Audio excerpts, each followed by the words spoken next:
If you don't know, over the last week or so, Rickey Smiley has been grieving the death of his oldest son, Brandon Smiley. Rickey revealed the tragic news via social media and has been giving fans and followers a deeper look into his personal life as of late. After posting several videos of him mourning along with multiple photos and captions detailing his grieving process. The recent coverage of Brandon's untimely death on social media has prompted some of Rickey Smiley's followers to suggest he should grieve in private as opposed to broadcasting on social media. Today we have our company hype analysts, Capone and Pierre, calling in to give their thoughts and reactions. But first, let's take a look at this clip. Hey, I just have to, I just have bad news this morning. I'm on my way to the airport to get to Birmingham. I just want everybody to pray for me. My son, Brandon Smiley, has passed away this morning. I just want to tell everyone, thank you for your thoughts. Thank you for your prayers. I feel bad for my other kids, my kids. Man, my kids confused. They don't know what to do. I just never thought I would be a member of an organization where you have to bury your kid.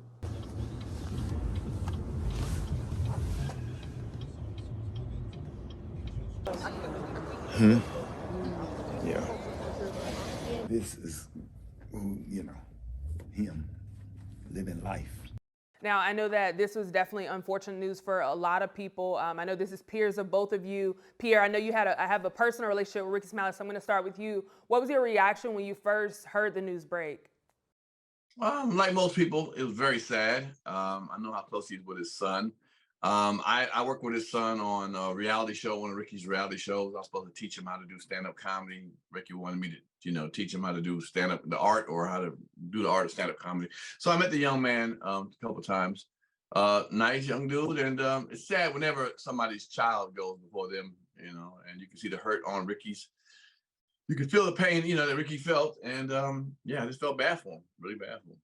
Absolutely. Capone, I'll come to you next. What was your reaction when you first heard this news break? Yeah, like Pia said, it was a sad situation. I didn't meet his son. But the pain of someone dying, child's dying is a real, tragic situation. I just felt bad. Absolutely. I don't think any parents expects or wants to bury their child. So I can definitely feel that and understand that. Of course, a lot of people would chime in on this topic, people being on both sides of it due to the continuous posts that we'll see, which I'll make mention of. But first, let me read these comments. One follower says, "Thank you for sharing this very private moment with all of us. Prayers and peace." Now, on the other end of that, another user would say, "Why showcase this publicly? This moment should be for family and close friends. It's as if you made some type of follow me show out of this to get more followers," which I hope that's not the case. Pierre, let me come back to you. So we've seen about 30 posts be released in relation to, him losing his son on YouTube. And some people in the comments, you have some that are like, "Hey, thank you for sharing this with us," while you have others, like the other post, who's saying like, "Hey, this is too much." I want to get your thoughts, Pierre. What do you think? Do you think posting 30 posts on YouTube about this process of him losing his son, do you think it's too excessive? No. First of all, the ones who don't like it aren't really fans of his. They're just inquirers. There's people hanging around because his real fans actually appreciate or think or are concerned about his mentality and how what he goes through. People who come, I wonder what the numbers are. Is it 1,000 who really care and two that don't, and we're harping on the two that don't? I mean, there's always gonna be someone who doesn't like you doing one thing and the other. No, it's the way he wanted to grieve. If he wants to grieve with 30 posts, there it is. Because let me tell you something. If it was about wife beating charges and he had to go and he told everybody about to go to court about beating his wife or his girlfriend, we'd all want to, "Oh, what you about to say now? What you about to say next?" It's all what people want to hear. I mean, certain people don't want to hear. And if those those people don't want to hear his thing, let him be. That's maybe his grieving process. Why are we worried about how he grieves his process? You don't have to watch it. You don't have to look at those posts. If you follow him that much, I see how he raises his grandson. I see how he cooks. He shows that every 5 minutes. He shows he's walking in the mall. We don't care about those. But once someone passes away, we feel like, hey, let me tell you how much we think you should be posting now. Now is the time you want to tell me how much I should post and I shouldn't post? Really? Now's the time you want to control my page about how you feel it? Man, let that man post as much as he needs. It may be a way of his outlet. It may be an outlet for him to do this, you know? And at the end of the day, we want to see him in a better place. And if this is getting into a better place of going through this, you know, grieving process by posting so many times, hey, if it works out at the end of the day that he is better that way, cool. But for me to tell him how many times he should post about how he feels about this scenario is ridiculous to me. Capone, let me bring you in and get your thoughts. What do you think? Do you think seeing 30 posts about him grieving, his son on YouTube, do you think it's a little too excessive? I have to agree with Pierre 100%. I don't think I have another comment to make about that, because like Pierre said it perfectly, how he wants to grieve is how he wants to grieve. And like he posts everything else 30 and 50 times, and people have not complained about that. So I agree with Pierre. So let me ask you this, Capone, because he does make mention in the video, hey, let me put this information out here before you hear from the streets. Do you think this is his way of controlling the narrative so that these headlines don't take it and run with it? He's trying to get ahead of it and stay ahead of it to keep everyone abreast so that other things aren't released that's not coming from him. Capone. Well, what are the other things? I'm a little confused. Like, his son died, and I don't even know what the cause of it was. I just know the only thing I know that his girlfriend woke up and he wasn't responsive. So what is the streets narrative about it? I don't get that part. What they say, he was using drugs, or what would be the thing that you need to control in this type of situation? Yeah, I've definitely seen some things that I want to push any, false narratives, but I think that's a great point of getting ahead of that. Pierre, let me come to you and ask you that same question, and I'm going to add a piece in just this moment, but I want to give you a chance to react to that. Him saying, hey, I'm trying to get ahead of it. Do you think this is his way of trying to, continue to control the narrative? The reason why we're continuing to see these videos over and over, just staying ahead of it so that, as Capone mentioned, we don't know the cause of death, so that we're not hearing things from other sources and believing those because we're getting the information from him directly. Pierre? Me and Capone playing tennis today. Boom. Right back to him. He's exactly right. What are we talking about? Him dying? We're gonna find he's dying. There's no getting ahead. He didn't give us no information not to get ahead of, but he died. I mean, that was gonna come out eventually. I mean, quickly. You know what I'm saying? It wasn't like Rickey's telling us pertinent information that we are going to hear on the streets. He hasn't said how he died. None of that. So getting ahead, he didn't get ahead. He just told us quickly the head would be that his son died, and he ended at that. So okay, if you want to call to get ahead of that part, that's it. But that's nothing to get. Nothing to get ahead of. But it was eventually going to come out that he died. But how, where, all this other kind of stuff. Rickey didn't tell us this, and so getting ahead of it, I don't think it's getting ahead of it at all. Just absolutely. So let me ask you this, Pierre. If you're in this situation or something similar, how do you think you would handle this situation? God forbid I would be in a situation. That's kind of really hard. Each person handles things differently. You're asking me a question that is an emotional question. It's easy to say I can do this, I would do this. It's like people say I wouldn't post 30 times. Well, that's what you're saying now. Your child ain't dead. You know what I'm saying? You don't know how you're going to react to certain situations. You really don't. Then this is a heavy situation. There's someone dying. You're in the public eye. Your child's died. I don't know how I would handle it. To be honest with you, maybe I'm a very private person. I mean, believe it or not, people think they know everything about me, but trust me, there's a lot of stuff about me that people don't know. I do, but thank God one of my children haven't passed yet, and I haven't had to cross that bridge yet. So to sit there and say what I would do in that circumstance, I really wouldn't know, to be honest with you. No, I think that's a perfect response, Capone. I want to bring that same question to you. What are your thoughts? If you're in this situation, how do you think you'll handle it? I hope this answers the question. I'm like Pierre says, back to tennis again. I'm very private. And to be honest with you, if it wasn't about my career, I would never even be on social media. So therefore, I wouldn't put nothing extra, regardless of whatever it is. I've never posted a relationship and all of that type of stuff because people run with it. And I still have a slight temper.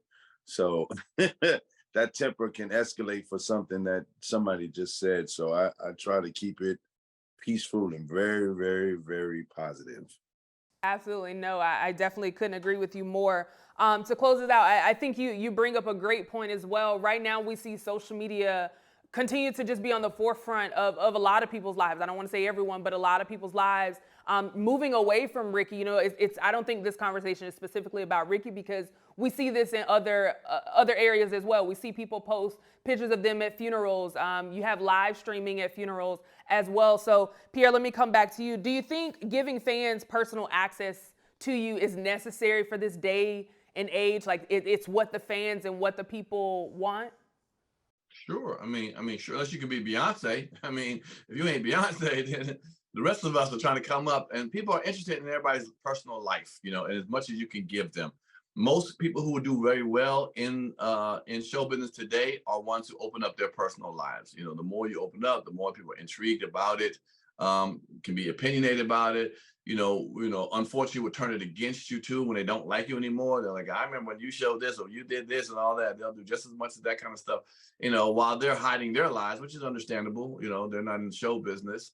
But in this day and age, you have to, but you also try to control, like Capone said, control as much as you can of being too personal, because if you have a temper or you shots fired or whatever, you're like, oh hell no. That's why a lot of people don't know about my children. They don't seem like it until they're 18 years old. They didn't. Some of them, even to this day, my children are 18 of 18, but my daughter, you wouldn't see her when she was a child. I don't post my children all up on public forum. No disrespect for those who do that, want to show their children to their friends and so forth. But everyone's always not going to be your friend, especially when you're in a public eye like myself. Then name calling, or they might do something to your child. So I don't let everyone know everything about it, not in this day and age, but I will let you know a lot. I will let you know things out. I want you to know, building my father's house, taking trips sometimes, and so forth like that, just my paintings I do. And me talking here on social media. Me being opinionated on this thing here is opening up how I feel about certain things. And, you can see in the comments, some people love me, some people don't, but I'm opening myself up, something other people wouldn't do.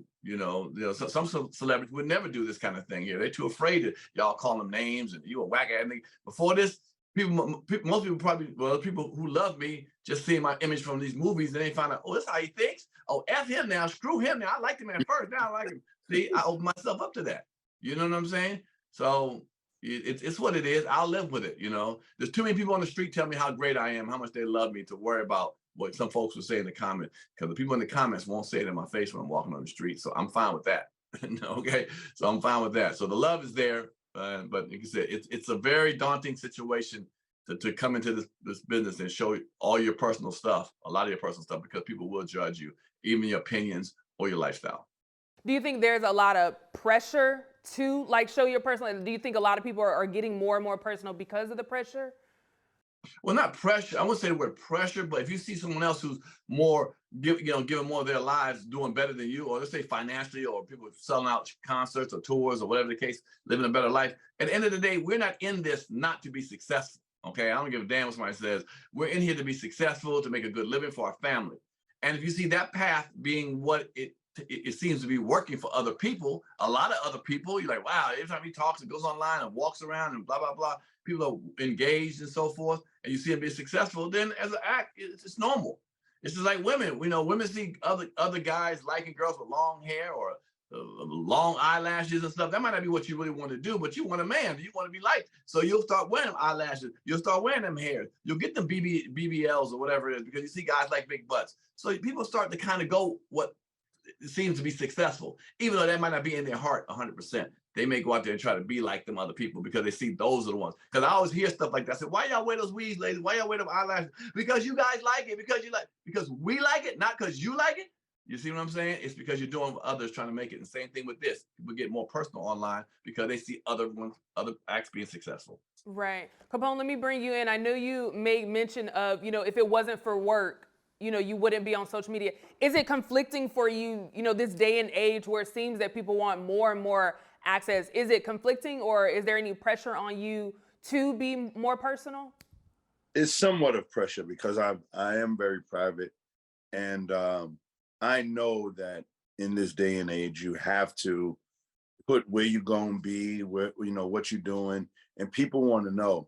And it's a double-edged sword, because when you talk about it, you feeling good of your accomplishments, but those who are not as accomplished as you are take it as you're bragging. You know, it's opened up for there. So you get back to the person, and when you give your personal opinion on on media, that's your opinion. And when somebody doesn't agree with your opinion, they just don't have the right to, I mean, they just don't say, well, I don't agree. They'll come out with, oh, that's some bull, you wag, you this and you that, and that's unnecessary. And it brings up a certain anger, and everybody, there's people who just sit on social media just to challenge you, sit there, don't know you, don't know anything about you, but quick to be judgmental towards you. And then this is an open forum for that. And so with saying that, I try to put as minimum as possible, just my shows. I don't put when I'm fighting with my daughter. As a matter of fact, I'm actually going to do a show just because everybody wants to know what the situation with my daughter is. My daughter's a rapper, so we go back and forth at it. She's grown, and there's things that I've done that, you know, as a daughter and father, you're going to have those conflictions. And I want to air it out as much as people want to see it, because there's a lot of things that I don't understand about these young people. So that's where it's at. Yeah, and I think I know we made mention of, like, you know, getting ahead of something. I think it's beautiful for that because, you know, we've seen things like where Master P and his son, they were kind of going back on social media, but instead you saying like, hey, we're going to actually create a show. How did that conversation happen with your daughter to let her know, like, hey, I think we should create a show, you know, to showcase some of the things that we experience as daughter and father? Right. Well, it came about because that daughter is a mirror of me. She's very, you know, she don't hold back.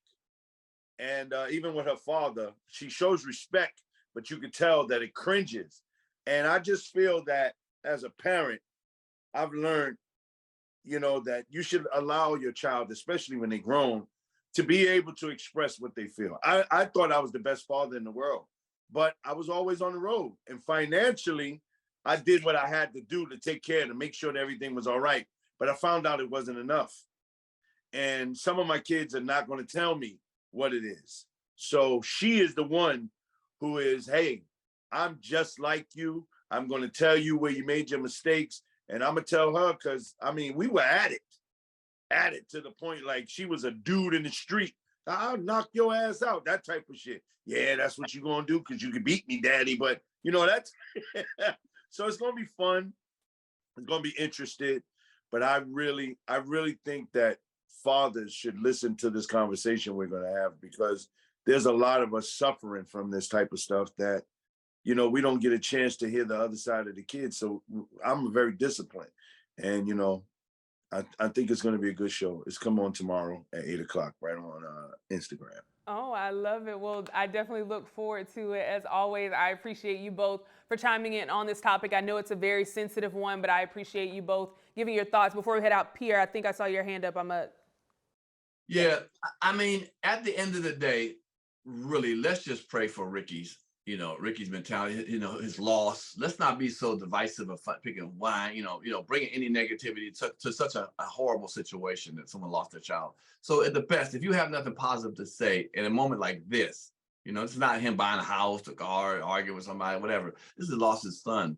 Whenever this happens, something this detrimental to someone's mental being, let's uplift that brother, you know, and anybody who does that. If you have friends or someone who's just going through something, uplift them. Let's not do this, you know, and if you're not a fan of his, don't respond. Just let it go. Let this one go. You know what I'm saying? But if you show love and pour love into that brother so he can come back to who he was. If you didn't like who he was, then just don't say nothing. Just move on. To me, that's how I feel.